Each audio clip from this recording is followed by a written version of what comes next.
மத்தேயு எழுதின சுவிசேஷம் 5ஆம் அதிகாரம் 13ஆம் வசனத்திலிருந்து நாம் தியானித்துக் கொண்டிருக்கிறோம். இயேசு சுவாமி சொன்னார், நீங்கள் பூமிக்கு உப்பாக இருக்கிறீர்கள். உப்பானது சாரமற்று போனால் எதினால் சாரமாக்கப்படும் என்று இயேசு சுவாமி தன்னை நம்பி தன்னை ஏற்றுக்கொண்ட மக்களை பார்த்து அவர் சொன்னார். ஒவ்வொரு கிறிஸ்தவர்களும் பூமிக்கு உப்பாக இருக்க வேண்டும். மற்றவர்கள் ஆவிக்குரிய ஜீவித்தில் இயேசுவை கண்டுகொள்ள கிறிஸ்துவர்களாகிய நாம் நம்முடைய ஜீவித்தின் மூலமாக அவர்களுக்கு வழி உண்டாக்கி கொடுக்க வேண்டும். நம்மை சுற்றி இருக்கிற மக்கள் நம்முடைய ஜீவித்தில் உள்ள மாற்றங்களை அவர்கள் பார்க்க வேண்டும் என்று சொன்னேன். அந்த சொந்த சாட்சி நம்முடைய குடும்பத்திலிருந்து அது ஆரம்பிக்கப்பட வேண்டும். மனோதத்துவ ரீதியில எழுதப்பட்டிருக்கிற மனோதத்துவ புஸ்தகத்தில் எழுதப்பட்டிருக்கிற ஒரு விஷயம் என்னவென்றால், ஒரு வீட்டில் இருக்கிற பிள்ளைகள் கெட்டு போகிறார்கள் என்று சொன்னால் அந்த பிள்ளைகள் கெட்டு போவதற்கு பெற்றோர்கள் தான் காரணம் என்று எழுதப்பட்டிருக்கிறது. பெற்றோருடைய ஜீவியம் சரியில்லை என்றால் பிள்ளைகளை சரிப்படுத்த முடியாது. பெற்றவர்கள் சாட்சியாக இல்லை என்றால் பிள்ளைகளுடைய வாழ்க்கையை நாம் சரிப்படுத்தவே முடியாது. ஒரு பள்ளிக்கூடத்துல ஒரு பையன் எப்ப பார்த்தாலும் பேப்பரை திருடுறான் என்று சொல்லி ஒரு கம்ப்ளைண்ட். டீச்சர் எவ்வளவு தூரம் சொல்லி பார்த்தாங்க, கேட்கல. கடைசியில டீச்சர் பேப்பரே திருட ஆரம்பிச்சிட்டான். ஆகவே அவங்களும் பொறுக்க முடியாம உங்க அப்பாவை போய் கூட்டிட்டு வான்னு சொல்லி லெட்டர் கொடுத்து அனுப்பிச்சிட்டாங்க. அவங்க அப்பா அங்கிருந்து ரொம்ப கோபமா வந்தார். நான் ரொம்ப பிஸியா இருக்கிறேன், என்ன ஏன் இப்படி எல்லாம் கூப்பிட்டு என்ன தொந்தரவு பண்றீங்க? இல்லைங்க, உங்க பையனுடைய காரியத்தை சொல்றதுக்கு தான். நாங்களும் எவ்வளவு தூரம் கண்டிச்சு பார்த்தோம், பையன் கொஞ்சம் கூட திருந்துற மாதிரி இல்லைங்க. பிள்ளைங்க பேப்பர்லாம் திருடணுமே, கடைசியில என் டெஸ்க்ல இருக்கிற என்னுடைய பேப்பரே திருட ஆரம்பிச்சிட்டு இருக்கிறான். அப்பாவுக்கு ரொம்ப கோபம் வந்துருச்சு. உடனே டீச்சர் கையில இருக்கிற பெரம்ப வாங்கி பையனுடைய முடிய பிடிச்சி படார் படார்னு அடிக்கிறாங்க. ஏண்டா என் பேரை இப்படி கெடுக்கிற, நீ ஏன் இப்படி பேரை கெடுக்கிற? ஆமா, நான் தான் உனக்கு ஆபீஸ்ல இருந்து தினம் வரும்போதெல்லாம் பேப்பர் கொண்டு வரேன்னு, நீ ஏன்டா இங்க வந்து திருடுறன்னு கேட்டாரு. இப்பதான் விளங்க ஆரம்பிச்சது பையன் ஏன் அங்க திருடுறான். அப்பா ஆபீஸ்ல திருடுறாரு, பையன் ஸ்கூல்ல திருடுறான். எப்படி இருக்குன்னு பாத்துக்கொள்ளுங்க. நம்முடைய வாழ்க்கையினுடைய சாட்சி சரியானபடி இல்லாமல் போகிறதுனாலதான் பிள்ளைகளை சரியான வளர்ப்பில வளர்க்க முடிவதில்லை. நீ சிகரெட் குடிச்சா பிள்ளையும் சிகரெட் குடிக்கும். முதல்ல உன் முன்னாடி குடிக்க மாட்டான், கக்கூஸ்ல இருந்து குடிப்பான். கக்கூஸ்ல புகை வரதை பார்க்கலாம், என்னடா சமையல் கட்டு வேற இடத்துல இருக்குது, இங்க இருந்து புகை வருதுன்னு பார்ப்போம். இப்படி இருக்கிறவன் நாளைக்கு பப்ளிக்ல வந்து உங்ககிட்டயே மேட்ச் பாக்ஸ் கேட்பான். அப்ப நீ என்ன செய்ய முடியும்? அப்ப பெற்றவனாகிய நாம் என்ன செய்யறோம்? பிள்ளைகள், சிறு பிள்ளைகள் இப்படி பீடியோ சிகரெட்டோ குடிக்கிறத நாமே கண்டிக்கிறோமே. என்ன அர்த்தம்? பிள்ளை அந்த சிகரெட்டை குடிக்கூடாது, அவன் கெடுத்துடக்கூடாது. அருமையானவர்களே, சாட்சி வீட்டுக்குள்ளே ஆரம்பிக்கப்பட வேண்டும். ஆண்டவர் சொன்னார், நீங்கள் பூமியில உப்பாக இருக்கிறீர்கள். சரி, இப்ப இந்த உப்பு எப்படி எடுக்கப்படுகிறதுன்றத நம்ம கொஞ்சம் யோசிப்போம். சமுத்திர தண்ணிய ஒரு வரப்புல கொண்டு வந்து அதை ஒரு பாத்தியா மாற்றி அந்த பாத்திக்குள்ள அந்த தண்ணீரை தேக்க வைக்கிறோம். அந்த தண்ணி தான் உப்பாக மாறுது அப்படின்றது நமக்கு எல்லாருக்கும் தெரியும். சரி, சமுத்திர தண்ணி தான் உப்பு தண்ணியாச்சே, ஏன் அதை டைரக்டா எடுத்து உபயோகிக்க கூடாதா? உபயோகிக்க முடியாது. அந்த தண்ணி உப்பு தண்ணியா இருந்தாலும் வேற எதுக்கும் நம்ம டைரக்டாக எடுத்து உபயோகப்படுத்த முடியாது. அதை வேறுபடுத்தினால் மாத்திரமே அதை உபயோகப்படுத்த முடியும். அப்போ வேறுபடுத்தல் உள்ள ஒரு ஆவிக்குரிய ஜீவியம் உப்பாக மாற போகிறவர்களுக்கு மிக மிக அவசியம். நீ சமுத்திரத்துக்குள்ள இருக்கிற வரைக்கும் நீ சரியான உப்பாக மாற முடியாது. நீ சமுத்திரத்திலிருந்து பிரித்தெடுக்கப்பட வேண்டும் அல்லது வேறுபடுத்தப்பட வேண்டும். இதுதான் ஆவிக்குரிய ஜீவித்துல வேறுபடுத்தப்படுகிற வாழ்க்கை என்று சொல்லப்படுகிறது. இப்படி பிரித்தெடுக்கப்படுகிற வாழ்க்கையை குறித்து தான் நிறைய பேர் தப்பான அபிப்பிராயம் என்ன சொல்றாங்க? ரட்சிக்கப்படாதவங்க ரட்சிக்கப்படாதவங்களை விட்டு ரட்சிக்கப்பட்டவங்க விலகி இருக்கணும். மனைவி ரட்சிக்கப்படலன்னா புருஷன் உடனே விலகி இருக்கணும். புருஷன் ரட்சிக்கப்படல, மனைவி புருஷனை விட்டுட்டு வெளியே போயிடணும். உன்னுடைய ஆத்மாவையாவது நீ பாத்துக்கோ. இப்படி நிறைய இடத்துல குடும்பத்தையே பிரிக்கிற சில உபதேசங்களை நம்ம பார்க்கிறோம். புருஷன் மனைவியே பிரிக்குது, அப்பா அம்மாவையே பிள்ளைங்க பிரிச்சிடறாங்க. என்ன அடிப்படை அப்படின்னா, விசுவாசி அவிசுவாசியோடு சேரக்கூடாது. இந்த அடிப்படையில தான் பிரிந்து வாழ வேண்டும் என்று சொல்லி அவர்கள் உபதேசம் கொடுக்கிறார்கள். அதுக்கு வசனமும் இருக்குது. வசனத்தை எடுத்து மேற்கோள் தான் காமிக்கிறாங்க. அந்நிய நுகத்தில இணைக்கப்படாதிருப்பதாக, பிணைக்கப்படாதிருப்பீர்களாக அப்படின்னு வசனம் சொல்லுது. வாசம் தாங்க. அவிசுவாசியோடு ஒரு விசுவாசி சேருகிறது அவ்வளவு நல்லதில்ல. ஆனா இந்த புத்தி கல்யாணத்துக்கு முன்னாடியே இருந்திருக்கணும்.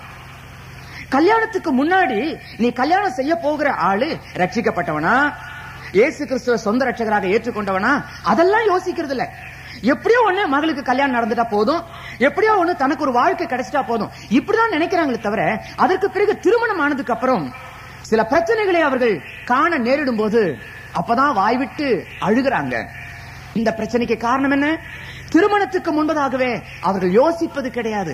வேத வசனம் திட்டமாக சொல்லுகிறது, திருமணம் என்று ஆனதுக்கு பிறகு எந்த விதத்திலும் மனைவி புருஷனை விட்டு பிரியக்கூடாது, புருஷன் மனைவி விட்டு பிரியக்கூடாது. நீ ரட்சிப்பின் அனுபவத்தை பெறாத மனைவியா இருந்தாலும் சரி, ரட்சிப்பின் அனுபவத்தை பெறாத புருஷனா இருந்தாலும் சரி, திருமணம் ஆன உடனே நீ ஒரு நாளும் பிரிவை நீ எதிர்பார்க்க கூடாது, நீ அதை விரும்ப கூடாது.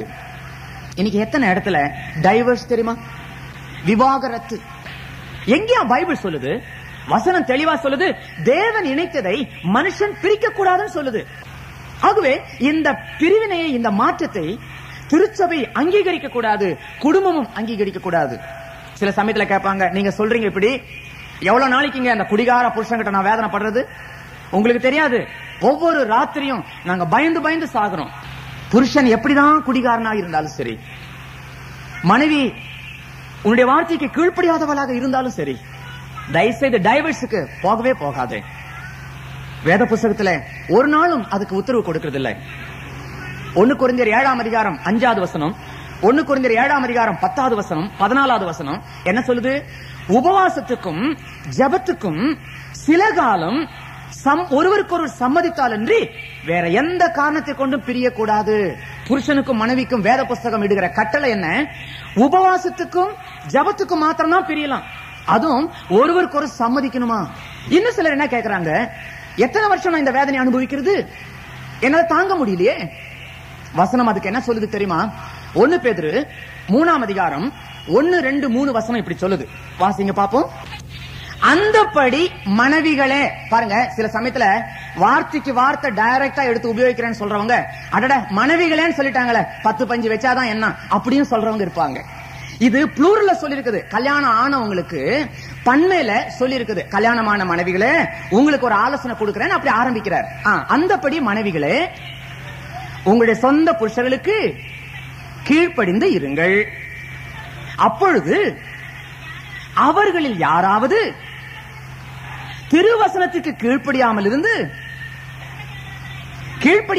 இருந்தால் பயபக்தியோடு கூடிய உங்கள் கற்புள்ள நடக்கையை கண்டு போதனையின்றி மனைவிகளின் நடக்கையினாலே ஆதாயப்படுத்திக் கொள்வார்கள். பாத்தீங்களா? போதனையின்றி, உபதேசம் இல்லாம நீ சொல்ல சொல்ல சொல்ல அவனுக்கு கோபம் வரும். அப்ப நீ சொல்றதை நிறுத்திரு. உன்னுடைய நல்ல நடக்க, சாந்தமுள்ள நடக்க, வினயமால நடக்க, தாழ்மையுள்ள நடக்கை, இத பார்த்து புருஷனை ஆதாயப்படுத்தலாமே தவிர வேற விதத்துல அவனை திருத்தத்துக்கு முயற்சி பண்ண முடியாது. அது ஃபெயிலியர் தான். ஒரு சகோதரி 23 வருஷமா புருஷன்கிட்ட படாத பாடுபட்டவன், கடைசியில இன்னைக்கு புருஷனும் மனைவியுமா சேர்ந்து ஊழியத்துல இறங்கி இருக்கிறாங்க. அவங்கள பார்த்து கேட்டோம், எப்படி நீங்க இத்தனை வருஷம் நீங்க சகிச்சீங்க? அப்பதான் அவங்க சொன்னாங்க, என் குடிகார புருஷன் ராத்திரி படுத்து தூங்கின உடனே அவனுடைய படுக்கைக்கு நான் போவேன். அந்த படுக்கையில கால் மாட்டால முழங்கால் படிட்டு, சுவாமி நீர் எனக்கு கொடுத்த புருஷன் அல்லவா, இந்த புருஷனுடைய வாழ்க்கையின் மூலமாய் நானும் என்னுடைய குடும்பமும் எவ்வளவுலாம் வேதனைப்படுறோம். 1 வருஷமா 2 வருஷமா என்னுடைய குடும்பத்துக்கு விடுதலை இல்லையா? இந்த புருஷனை நல்ல விதமா நீர் மாற்றி தர மாட்டீரா என்று சொல்லி ஒவ்வொரு ராத்திரியும் நான் அழுவேன். ஒவ்வொரு நாளும் என்னுடைய புருஷனுக்காக நான் ஒரு நேரம் ஆகாரத்தை சாப்பிடாமல் உபவாசித்து நான் ஜெபம் பண்ணேன். என் புருஷன் குடியை நிறுத்துற வரைக்கும் நான் ஒரு நேரம் ஆகாரத்தை சாப்பிட மாட்டேன் என்று சொல்லி அந்த நேரம் முழுவதும் நான் கண்ணீர் விட்டு நான் ஜெபம் பண்ணேன். பல வருஷங்கள் கழித்துதான் ஒரு மாற்றம் என்னுடைய வீட்டிலே நடந்தது. இன்னைக்கு என்னுடைய வீடு ஒரு பரலோகம் போலவே இருக்கிறது. என் புருஷன் ரட்சிக்கப்பட்டு விட்டான். அது மாத்திரமல்ல, ஊழியத்துல இறங்கி இருக்கிறான். நாங்கள் 2 பேருமே ஊழியத்துல பிரவேசிக்கிறோம்.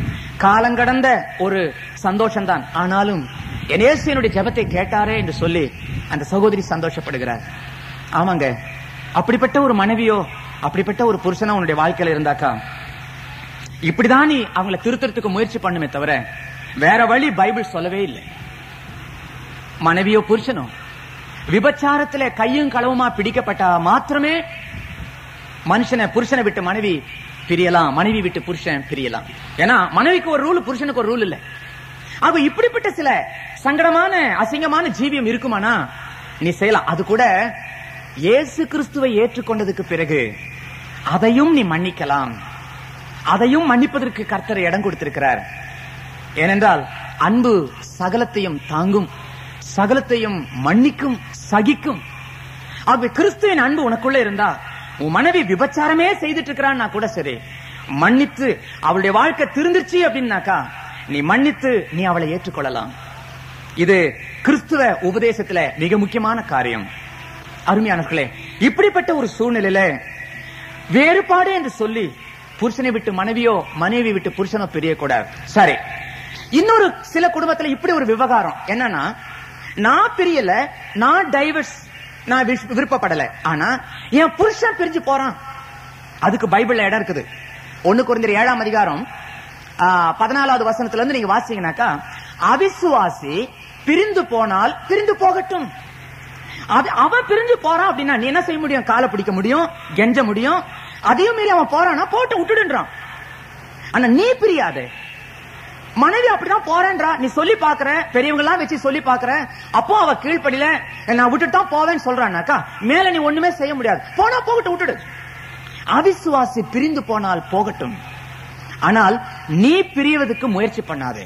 நீ டைவர்ஸ் அந்த ஃபார்ம்ல நீ கையெழுத்து போடாதே. சாகும் வரைக்கும் நீ வாலிபமா இருந்தாலும் சரி, இவ்வளவுதான் உனக்கு வாழ்க்கை நீ வச்சுக்கோ. ஆகவே அப்படியே தான் நீ வாழணும். கடைசி வரைக்கும் நீ அப்படியே தான் ஜீவிக்க முயற்சி பண்ணணும். இனி உனக்குன்னு ஒரு வாழ்க்கை, கர்த்தருடைய ஊழியம்தான், கர்த்தருக்கென்று ஜீவிக்கிறதான், இதை தவிர வேற வழி இல்லை. அருமையானவர்களே, வேத வசனத்தின் அடிப்படையில தான் நாம ஜீவிக்கணும்ன்றதுக்காக தான் கர்த்தர் இந்த வேதத்தின் வெளிச்சத்தை கையில நம்முடைய கரங்களில கொடுத்திருக்கிறார். அந்த வசனத்துக்கு வித்தியாசமா நம்ம ஒரு நாளும் நம்ம போக கூடாது. வேறுபாடு என்று சொல்லப்படுகிறது புருஷனை விட்டு மனைவி பிரியவோ சபையை விட்டு ஜனங்கள் பிரியவோ கூடாது. வசனம் சொல்லுகிறது சபையை பலப்படுத்தணும் தான் சொல்லிருக்குது, சபை விட்டு பிரியும்படி சொல்லவில்லை. குடும்பத்தினுடைய நிலைமையும் அதே மாதிரி குடும்பத்தை விட்டு பிரிய சொல்லல. மத்தேயு எழுதின சுவிசேஷத்துல 10ஆம் அதிகாரம் 34வது வசனத்திலிருந்து ஏசாமி இப்படி சொல்றார், நான் பூமியில சமாதானத்துக்கு வந்தேன்னு நினைக்காதீங்க, நான் சமாதானத்துக்காக வரல, பிரிவினை உண்டாக்க வந்தேன், பிரிவினை உண்டாக்க வந்தேன். அப்ப இது என்ன அர்த்தம்? இது முன்னுக்கு பின் முரணா இருக்குதே, இதனுடைய அர்த்தம் என்ன? பிரிவினை உண்டாக்கன்னு சொல்லும் போது அடுத்த வார்த்தை என்ன சொல்றாரு தெரியுங்களா? நான் பிரிவினை உண்டாக்க வந்தேன். எப்படி பிரிவினை?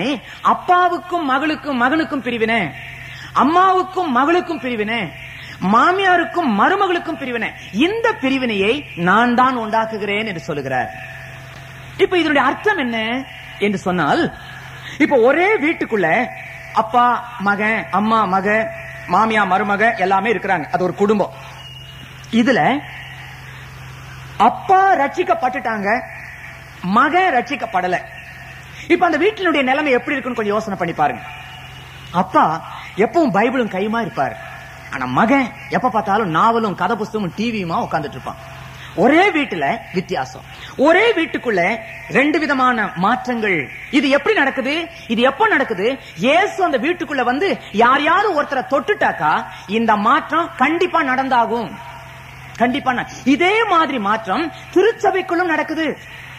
திருச்சபையில எப்ப பார்த்தாலும் எந்த இடத்துல நீங்க பாருங்க, எந்த சபையிலையும் பாருங்க, அது எந்த பேருள்ள சபையா இருந்தாலும் சரி, 2 குரூப் எல்லா சபையிலுமே இருக்கும். ஒரு குரூப் ஸ்பிரிச்சுவல் காரியத்துல, ஆவிக்குரிய காரியத்துல ஆழமாக கடந்து போகிற ஒரு குரூப்பா இருக்கும். இன்னொரு குரூப் ஆவிக்குரிய காரியத்தை பற்றி அக்கறையே இல்லாத ஒரு குரூப். இந்த 2 விதமான கூட்டம் எல்லா திருச்சபைகளிலும் உண்டு.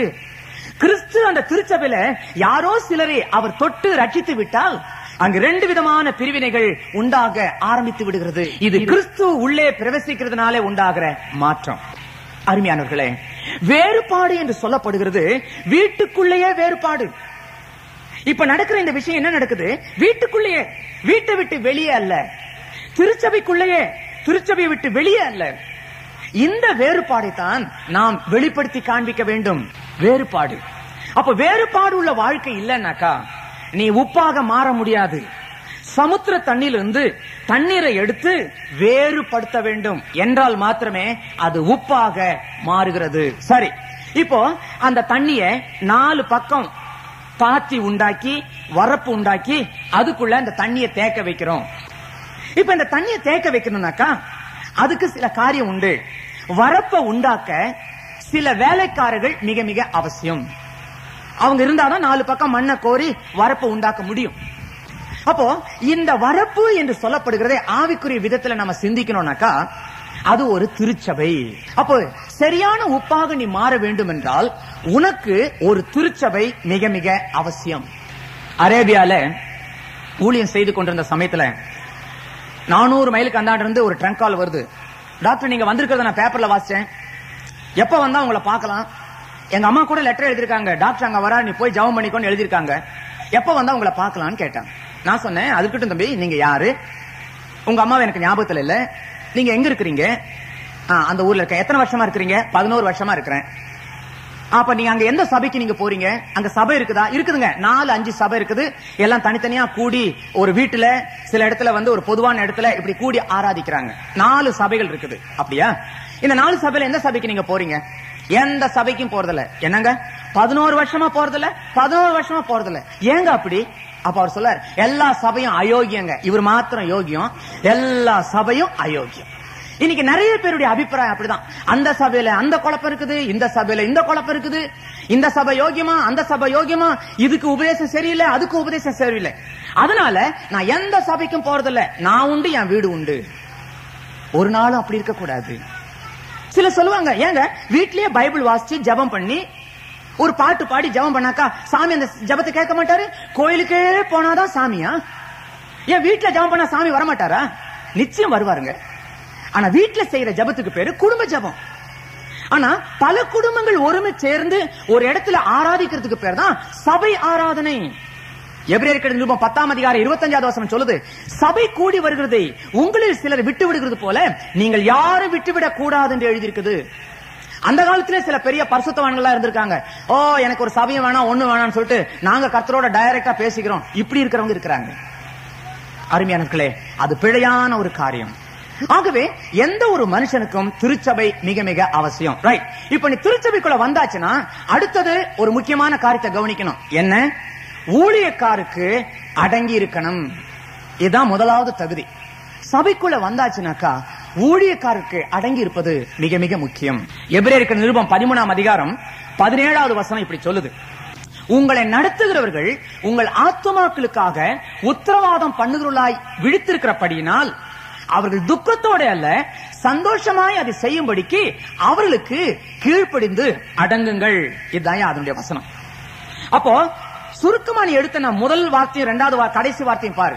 உங்களை நடத்துகிறவர்களுக்கு கீழ்ப்படியுங்கள், உங்களை நடத்துகிறவர்களுக்கு கீழ்ப்படியுங்கள். ஊழியக்காரர்களை மதிக்க கற்றுக்கொள்ளணும். இந்த காலத்துல எங்க ஊழியக்காரர்களை மதிக்கிறாங்க? அந்த காலத்துல இந்த மாதிரி உள்ள மதிப்பே கிடையாது. இந்தியாவில் கேரளான்னு சொல்லிட்டு மலையாள தேசம் இருக்குது. ஒரு நாள் அந்த ஊர்ல ஒரு நாள் பஸ்ல பிரயாணம் பண்ணி போயிட்டு இருக்கிறேன். பஸ்ல ஜன்னல் பக்கமா கடைசியில உட்கார்ந்து இருக்கிறேன். ஜனங்கள்லாம் ஸ்டாண்டிங்ல நிறைய பேர் நிக்கிறாங்க. ஒரு வயசான ஒரு குருவானவர் ஃபாதர் நிறைச்ச தாடியோடு கூட அந்த பஸ்ல ஏறி கம்பிய பிடிச்சிட்டு நிக்கிறார். அவர் ரொம்ப பழுத்த வயசான ஒரு போதகர், ரிட்டையர்டான போதகர். அதுவும் 2 தடவை ரிட்டையர்ட் ஆனா எப்படி இருப்பாங்களோ அப்படி. அந்த அளவுக்கு நிறைச்சி நிக்க முடியாம நின்றுட்டு இருக்கிறார். பஸ் இப்படி திரும்பினா அந்தாண்ட சாயிறாரு, இப்படி திரும்பினா அந்தாண்ட சாயிறாரு. இதெல்லாம் ஜனங்க வேடிக்கை பார்த்துட்டு இருக்கிறாங்களே தவிர ஒருத்தராவது அவருடைய வயசுக்கு மரியாதை கொடுத்து ஐயா இப்படி வந்து உட்காருங்க ஒருத்தருமே கூப்பிடலீங்க. நானும் பின்னாடி உட்கார்ந்துருக்கேன். கொஞ்ச நேரம் பார்த்தேன், யாருமே அவருக்கு இடம் கொடுக்கற மாதிரி தெரியல. உடனே நானே எந்திரிச்சு நின்னு ஐயா இப்படி வந்து உட்காருங்கன்னு சொன்னேன். இந்த சத்தம் கேட்டு ஜனங்க எல்லாம் என்ன திரும்பி பார்த்தாங்க. பார்த்த உடனே என்ன நினைச்சாங்களோ தெரியல, ஒவ்வொருத்தரும் இப்ப கூப்பிட ஆரம்பிச்சாங்க, ஐயா இப்படி உட்காருங்க இப்படி உட்காருங்க இப்படி உட்காருங்க. ஏன் இந்த புத்தி முன்னாடியே இருந்தா எவ்வளவு நல்லா இருந்திருக்கும். அவர் எங்கேயுமே உட்காரலீங்க. நேர பின்னாடி எங்க கிட்ட வந்தார். அப்ப எனக்கு பக்கத்துல உட்கார்ந்து இருக்கிறவர் சொன்னாரு, நீங்க எங்க எந்திரிக்கிறீங்க, நான் அடுத்த ஸ்டாப்பிங்ல இறங்க வேண்டியவன், அதனால என் சீட்ல அவர் வந்து உட்காந்துக்கிட்டேன்னு சொல்லி அவர் எந்திரிச்சு தன்னுடைய சீட்டை அவர் கொடுத்தார். போதகர் வந்து உட்கார்ந்தாருங்க. அப்ப அவர் சொன்னாரு, ரொம்ப நன்றியா, ரொம்ப நன்றி. இந்த காலத்துல ஊழியக்காரர்களை மதிக்கிறது பாத்தீங்களா எப்படி இருக்குதுன்னு. ஐயா அங்கேயே போட்டாலும் மதிக்க மாட்டேன்றான், போடாம போனாலும் மதிக்க மாட்டேன்றான் இப்படின்னு அவர் சொல்ல ஆரம்பிச்சார். நல்ல அனுபவிச்சார். உண்மைதாங்க அது. எப்படி போனாலும் சரி ஊழியக்காரர்களை நிறைய பேர் மதிக்கிறது இல்ல. ஒன்ன நீங்க கற்றுக்கொள்ளணுங்க. எந்த ஊழியக்காரலா இருந்தாலும் சரி ஊழியக்காரர்களை நீங்கள் மதிக்க கற்றுக்கொள்ளணும். எபிரேயர் நிருபம் 13ஆம் அதிகாரம் முதல் வசனம் என்ன சொல்லுது, அந்நியர்களை உபசரிக்க மறவாதிருங்கள், அது நிமித்தமாய் சிலர் அறியாமல் தேவ தூதர்களையும் உபசரித்தது உண்டு. அந்நியர்களை உபசரிச்சா தேவ தூதர்களை உபசரிச்ச மாதிரி ஆசீர்வாதம் உனக்கு கிடைக்கும். ஊழியக்காரர்களை உபசரிச்சா இயேசு கிறிஸ்து உபசரிச்ச மாதிரி உள்ள ஆசீர்வாதம் கிடைக்கும். அது எப்படி? இயேசு கிறிஸ்து சொன்னாரு, ஊழியக்காரர்களை பார்த்து சொன்னார், உங்களை ஏற்றுக்கொள்கிறவர்கள் என்னை ஏற்றுக்கொண்டார்கள். உங்களை யார் ஏற்றுக்கொண்டாலும் சரி அவங்க உங்களை அல்ல என்னதான் ஏற்றுக்கொள்றாங்க. ஆமையா, ஊழியக்காரர்களை ஏற்றுக்கொள்கிறது இயேசு கிறிஸ்துவை ஏற்றுக்கொள்கிறது போல. சில சமயத்துல சொல்லுவாங்க, நீங்க சொல்றீங்க சில ஊழியக்காரங்களை வீட்டிலேயே சேர்த்தக்கூடாதுங்க, உங்களுக்கு தெரியாது, அப்படி சொல்றவங்களும் இருக்கிறாங்க. உண்மைதான். திருநெல்வேலி மாவட்டத்தில் மெடிக்கல் கேம்ப் நடத்துறதுக்கு நானும் என்னுடைய மனைவி வைத்திய குழுவோட கூட நாங்க அந்த கிராமத்துக்குள் பிரவேசிச்சோம். அங்க மொத்தம் 5 கிறிஸ்தவ குடும்பம் தான் இருக்குது. எல்லாருக்கும் இலவச வைத்தியம் செஞ்சு இயேசு கிறிஸ்துவ பற்றி அவங்களுக்கு எல்லாத்துக்கும் அறிவிச்சிட்ட பாடு அவங்களுக்கு அங்க இருக்கிற அந்த கிறிஸ்தவங்க எங்களை ரொம்ப அன்போடு உபசரிச்சு எல்லா உதவிகளும் எங்களுக்கு வேண்டி செஞ்சாங்க. அப்ப அந்த கிறிஸ்தவங்க சொன்னாங்க, ஐயா இது ரொம்ப ஒரு மாதிரி தள்ளப்பட்ட கிராமமா இருக்குதுயா, நாங்க 5 குடும்பம் தான் கிறிஸ்தவங்க, இங்க திருவிருந்த ஆராதனைக்கு போதகர் 3 மாசத்துக்கு ஒரு தடவை தாங்க வருவாரு, இங்க யாருமே வர்றதில்ல, ஊழியக்காரரும் இங்க கிடையாது, அப்படி யாராவது வந்தாங்கன்னா எங்களுக்கு எவ்வளவு சந்தோஷம் தெரியுங்களா சொல்லிட்டு ஒரு அனுபவத்தை சொன்னார். கொஞ்ச நாளைக்கு முன்னாடி ஒரு ஊழியக்காரர் ஒருத்தர் வந்தாருங்க. அவர் இதுக்கு முன்னாடி ஏதோ ஒரு ஸ்தாபனத்துல இருந்தாராம். இப்ப அந்த ஸ்தாபனத்தை விட்டு வெளியே வந்துட்டாரு. இப்ப சுதந்திர ஊழியக்காரனா அங்க வந்திருக்கிறேன்னு சொன்னாருங்க அப்படின்னு சொன்னார். இந்த இடத்துல நீங்க இன்னொரு பாயிண்ட் நீங்க தெரிஞ்சுக்கணும். இந்த சுதந்திர ஊழியக்காரன் பைபிள்ல எங்கேயுமே கிடையாதுங்க. இன்னைக்கு நிறைய பேரு கேளுங்க, என்ன செய்றீங்க, நான் ஊழியம் செய்யறேன், எப்படி சுதந்திர ஊழியம், அது என்னங்க சுதந்திர ஊழியம், பைபிள்ல எங்க இருக்குது சுதந்திர ஊழியம்? இவங்க கேட்டு பாருங்க, நீங்க எந்த சபையை சேர்ந்திருக்கீங்க, எந்த சபையும் கிடையாது, நான் சுதந்திரமா ஊழியம் செய்யறேன், அதுலதான் பிழை இருக்குது. எந்த ஒரு ஊழியக்காரனாலும் ஏதாவது ஒரு சபையோடு கூட லிங்க் வச்சிருக்கணும், ஏதாவது ஒரு சபையோடு கூட அவனோட தொடர்பு வைத்திருக்கணும், அல்லது ஒரு ஸ்தாபனத்தோடு தொடர்பு வைத்திருக்கணும்.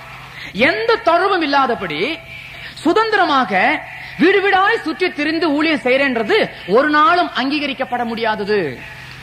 ஆரம்பத்துல பவுல் அப்போஸ்தலன் அப்படிதான் ஆரம்பிச்சார். ரட்சிக்கப்பட்ட உடனே தானாக போய் சுவிசேஷம் அறிவிச்சார். ஆனா சில நாட்களுக்குள்ளாகவே சீக்கிரமாக அவரை கூட்டிக் கொண்டு வந்து சீஷருடைய கரங்களிலே ஒப்பு கொடுத்துட்டாங்க. இப்ப சீஷர்கள் எல்லாருமே சேர்ந்து ஜெபம் பண்ணி அவரை அனுப்புவாங்க. அவர் ஊழியம் செஞ்சுட்டு திருப்பியும் சீஷர்கிட்ட வருவாரு. வந்த உடனே ஊழியத்துல நடந்த காரியத்தெல்லாம் விவரிச்சு சொல்லுவாரு. உடனே சீஷர்கள் எல்லாரும் கை உயர்த்தி தேவனை ஸ்தோத்திரம் பண்ணி மறுபடியும் அவருடைய தலையில கை வச்சு திரும்ப ஊழியத்துக்கு அனுப்புவாங்க. இதுதான் முறை, இதுதான் ஒழுங்கு. ஆக உனக்காக ஜெபிக்கிறவங்க யாராவது இருக்கணும், உனக்காக பொறுப்பெடுக்கிறவங்க யாராவது இருக்கணும். நீ எங்க போற, என்ன பண்ற, இத கேட்கறதுக்கு யாராவது ஒருத்தர் இருக்கணும். அப்படிப்பட்ட ஒரு தொடர்பு இல்லாம நீ பாட்டுக்கு போறது ஒரு இடம் வர்றது ஒரு இடம் என்று சொன்னாக்கா அது அடங்காத ஒரு ஊழியம் தாங்க. அது எதுக்கும் அடங்காத ஒரு ஊழியம். கர்த்தர் ஒரு நாள் அதை அங்கீகரிக்கிறது இல்ல. இவங்க எல்லாம் எப்படி ஊழியம் செய்யறாங்க? வீடுகள் தோறும் போய் ஜெபம் பண்றேன். கேளுங்க, என்னங்க செய்றீங்க? சுதந்திர ஊழியனா என்ன செய்றீங்க? ஒவ்வொரு வீடா போய் ஜெபம் பண்ணுவேன். எந்த வீடு ஜெபம் பண்ணுவேன்? கிறிஸ்துவ வீடு பார்த்து ஜெபம் பண்ணுவாங்க. அதுதான் ஊழியம். அது இப்படிப்பட்ட ஊழியக்காரங்க எப்ப வருவாங்க தெரியுங்களா?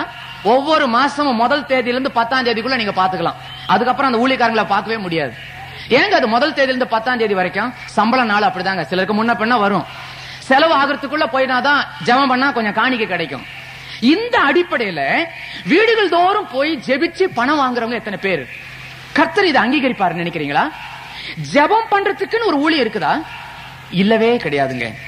நீ சரியா செய்யணும்னாக்க இப்படி செய்யலாம். காலையில இருந்து சாயந்தரம் வரைக்கும் எல்லா தெருக்களிலும் போய் சுவிசேஷம் அறிவிச்சு இயேசுவை அறியாத மக்களுக்கு இயேசுவை குறித்து அறிவிச்சு வீடு வீடா போய் துண்டு பிரதிகளை கொடுத்து இயேசு கிறிஸ்துவை குறித்து அறிவிச்சுட்டு அன்றைக்கு மாலை எங்கேயாவது ராத்திரி தங்கணும் அப்படின்னா ஒரு கிறிஸ்துவ வீடை தேடி போ. அது அந்த வீட்டிலே போய் நீ தங்கும் போது அந்த வீட்டுக்கு ஆசீர்வாதம், உனக்கும் நல்ல ஒரு சூழ்நிலை அந்த இடத்துல உனக்கு இருக்கும். இதுதான் ஒழுங்குமுறை. இதை விட்டுட்டு கிறிஸ்துவங்க வீட மாத்திரமே தேடி தேடி தேடி போய் ஜெபிக்கிறேன் ஜெபிச்சு பணம் வாங்குறதுன்றது ஒரு நாளுமே அதை அங்கீகரிக்க முடியாது. இப்படிப்பட்டவங்களை நம்ம என்கரேஜ் பண்ணவே கூடாது, ஊக்குவிக்கவே கூடாது. பைபிள் அப்படி எழுதப்படவில்லை. அப்படி யாராவது வந்தாங்கன்னா கூட முதல்ல வந்துட்டாங்க அப்படின்னா இயேசுவின் நாமத்துல வந்ததுனால அவங்களுக்கு செய்ய வேண்டிய மரியாதை செஞ்சுட்டு கேளுங்க, நீங்க எந்த சபையிலையாவது நீங்க தயவு செய்து நீங்க அங்கம் வச்சுக்கணுங்க. நான் போன தடவை கேள்விப்பட்டேன், நீங்க எந்த சபையிலையும் இல்ல, எந்த ஐக்கியத்திலையும் இல்ல, எந்த ஸ்தாபனத்திலையும் இல்லன்னு கேள்விப்பட்டேன். அப்படி இருக்கவே கூடாதுங்க. நீங்க எங்க போய் திருவிருந்து எடுக்கிறீங்க, அல்லது எங்க போய் நீங்க பரிசுத்த மேசையில போய் எங்க நீங்க கலந்து கொள்றீங்க? எங்குமே இல்லன்னு சொன்னாக்கா அது ஒழுங்கு இல்லாததாச்சே. ஆகவே ஒண்ணு சொல்றேன், அடுத்த தடவைக்கு நீங்க வரும்போது எந்த சபையிலையாவது நீங்க அங்கமாகிட்டு தான் நீங்க வரணும். சரி, அதையும் மீறி அடுத்த தடவைக்கு திருப்பியும் வராரு, அந்த 1ஆம் தேதியே வரான்னு வைங்க. அப்படி வந்தாக்கா திருப்பியும் அவருக்கு செய்ய வேண்டிய மரியாதை செஞ்சுட்டு, எங்க சபையில ஏதாவது சேர்ந்துட்டீங்களா, இல்ல அப்படின்னா திட்டவட்டமா சொல்லு, அடுத்த முறை வந்தா காணிக்க தர மாட்டேன், காப்பியும் கொடுக்க மாட்டேன். நான் 2 தடவை நான் உங்களுக்கு சொன்னேன், நீங்க கேட்கவே இல்ல, தயவு செய்து மன்னிச்சு கொள்ளுங்கயா, இனிமே என்னுடைய வீட்டுக்கு வராதீங்க. தைரியமா சொல்லு. ஏனென்றால் வசனத்தில் தெளிவாக எழுதப்பட்டிருக்கிறது. ஆக தயவு தாட்சணமே வேண்டாம். இப்படிப்பட்ட சில போலி ஊழியங்களை நாம என்கரேஜ் பண்றதுனாலதான் சாட்சி கெட்டு போன நிலைமையில ஆண்டவருடைய நாமம் கனஈனப்படுகிறது. சுதந்திர ஊழியம் என்று வேத புத்தகத்திலே கிடையாதுயா. எதிலையாவது எந்த ஸ்தாபனத்திலேயாவது நீ இணைஞ்சிருக்கிறது உனக்கு நல்லது. சரி போட்டும். இந்த கிராமத்துக்கு அந்த ஊழியக்கார் வந்திருக்கிறாரு. ஊழியக்காரே வராத போகாத கிராமம் ஆனதுனால அந்த ஜனங்களுக்கு சொல்ல முடியாத சந்தோஷம். உடனே அவரை கூப்பிட்டு தங்க வச்சு அவருக்கு வேண்டிய எல்லா உதவியும் செஞ்சு ஒவ்வொரு நாளும் ஒவ்வொரு வீட்டுல ஆராதனை நடத்தினாங்க. நல்லா பாடுறாருங்க, நல்லா ஜெபிக்கிறாருங்க, நல்ல பிரசங்கங்க. 5 நாளும் ரொம்ப நல்லா இருந்துச்சு. அவர் தன்னுடைய வசதிக்கு என்னென்ன கேட்டாரோ அதெல்லாம் நாங்க செஞ்சோம். அவர் சொன்னாரு, எனக்கு டேபிள் ஃபேன் இல்லைனாக்கா முடியாதுங்க, ஒரு டேபிள் ஃபேன் வச்சு கொடுங்க. உடனே டேபிள் ஃபேன் வச்சு கொடுத்தாங்க. உடனே சொன்னாரு, எனக்கு ஒரு டிரான்சிஸ்டர் ரேடியோ வேணுங்க, காலையில கிறிஸ்துவ செய்தியெல்லாம் நான் ரேடியோல கேட்கணும். ரைட், ஒரு டிரான்சிஸ்டர் ரேடியோ. நான் இந்த அலுமினி டம்ளர்லாம் எனக்கு குடிச்சு பழக்கம் இல்ல, எனக்கு எவர் சில்வர் டம்ளர் தான் வேணும்னு கேட்டாங்க. சரி, ஒரு செம்பு ஒரு எவர் சில்வர் டம்ளரும் கொண்டு வந்து வச்சோம். எல்லாம் செஞ்சு முடிச்சாச்சுங்க. 6வது நாள் ஊழியக்காரனே காணாம போயிட்டான். என்ன சொல்லாமல் போவார் பெரியார்ன்ற மாதிரி ஆளு சொல்லாம கொள்ளாம போயாச்சு. என்ன ஆச்சு ஏதாச்சு, என்ன அவசரமா போவோம், ஊழியக்காரர் சொல்லாம போயிட்டார், விட்டுடுங்க, அவ்வளவுதான். ஆனா ஒவ்வொரு வீட்டுல இருந்து நியூஸ் வருது, ஐயா என் வாட்ச காணும்ன்றான் ஒருத்தன் சொல்றான் என் டைம் பீஸ காணும்ன்றான், ஒருத்தன் சொல்றான் எவர் சில்வர் டம்ளரே காணும்ன்றான், டிரான்சிஸ்டர் காணும்ன்றான். இப்பதான் யோசனை பண்ணாங்க, என்னடா இது, ஊழியக்காரன் காணும், டிரான்சிஸ்டர் காணும், ஊழியக்காரன் காணும், டைம் பீஸ காணும். சரி, இந்த பொருளை தேட வேண்டாம், ஊழியக்காரனை கண்டுபிடிச்சா இதெல்லாம் கிடைச்சிரும் ஒரு தீர்மானம் பண்ணிட்டாங்க. உடனே 5-6 பேரை சைக்கிளை விட்டு அனுப்பிச்சு போய் தேடுங்க, பஸ் ஸ்டாண்ட போய் தேடுங்க, அங்க போய் தேடுங்க. எல்லாம் தேடி கீடி ராத்திரி 12 மணிக்கு எல்லாரும் வந்து சேர்ந்தாங்க. ஊழியக்காரன் போயிட்டாருங்க, எங்கேயுமே கிடைக்கல. அப்ப கேட்டாரு, ஆமா நீ அந்த கடம்பூர் ரயில்வே ஸ்டேஷன் போய் பாத்தியா நீ? ஐயோ, இங்கிருந்து 8 மைலுங்க அது ரயில்வே ஸ்டேஷன், அவர் எப்படிங்க அங்க போயிருப்பாரு, இங்கதான் பஸ்ல தான் ஏறி போயிருக்கணும். இல்லப்பா, ஏன் நீ அதையும் நீ பாக்கி விடுவானே, அங்கேயும் போய் தேடிட்டு வந்துருங்களேன். சரி, எல்லாரும் சைக்கிள்ல போய் கடம்பூர் ஸ்டேஷன் போனாங்க. அப்ப புறப்படுமே சொன்னாங்க, எங்க போனாலும் பிரயோஜனம் இல்லைங்க, கடைசி ட்ரெயின் ராத்திரி 8:30 மணிக்கு, அது போயிருக்குமே, எப்படியோ ஒண்ணுப்பா, நீங்க போய் சும்மாவாது தேடிட்டு வாங்க. சரின்னு சொல்லிட்டு பெரியவங்க சொன்னாங்களேன்னு சொல்லி ஸ்டேஷனுக்கு போனா, அன்னைக்கு 8:30 மணிக்கு வர்ற ட்ரெயின் 9 மணி நேரம் லேட்டாம். இன்னும் வரல அந்த ட்ரெயின். அங்க பார்த்தா ஊழியக்காரன் பெஞ்சில உட்காந்துருக்காயா, பக்கத்துல டேபிள் ஃபேனு, டிரான்சிஸ்டர், செம்பு, என்னமோ வீடையே மாத்திரமா மாதிரி எல்லாம் சுத்தில வச்சு திரு திரு திரு திருன்னு முடிச்சிட்டு இருக்கிறான். ஆளை கையும் களவுமா பிடிச்சிட்டு இனிமே இந்த கிராமத்து பக்கமே வரக்கூடாது என்று சொல்லி அவனுக்கு பணம் கொடுத்தா திருட்ரையில் ஏறிடுவான்னு சொல்லி டிக்கெட்டை வாங்கி அவன் கையில கொடுத்து அனுப்பியே விட்டாங்க. இப்ப சொல்லுங்க, எல்லா ஊழியக்காரையும் மதிக்கணும்ன்றீங்களே, இப்படியும் சில ஊழியக்காரங்களை நாங்க எப்படிங்க மதிக்கிறது? ஒன்றை நீங்கள் கவனம் வைத்துக் கொள்ளுங்க, எந்த ஊழியக்காரர்கள் தவறு செய்தாலும் கர்த்தர் அதை கவனித்து கேட்பார். ஊழியக்காரனுக்கு விரோதமான காரியங்களில் கர்த்தருடைய பிள்ளைகள் ஈடுபடக்கூடாது. அந்த ஊழியக்காரனுக்கு செய்ய வேண்டிய மரியாதை செய்யலாம், ஆனா அதே சமயத்துல குறைவுகளை நீங்க சொல்லி காமிக்கிறதுல தவறு கிடையாது, பிழை கிடையாது. ஆனா கொடுக்க வேண்டிய மரியாதையை நீங்கள் கொடுத்து விடுங்க.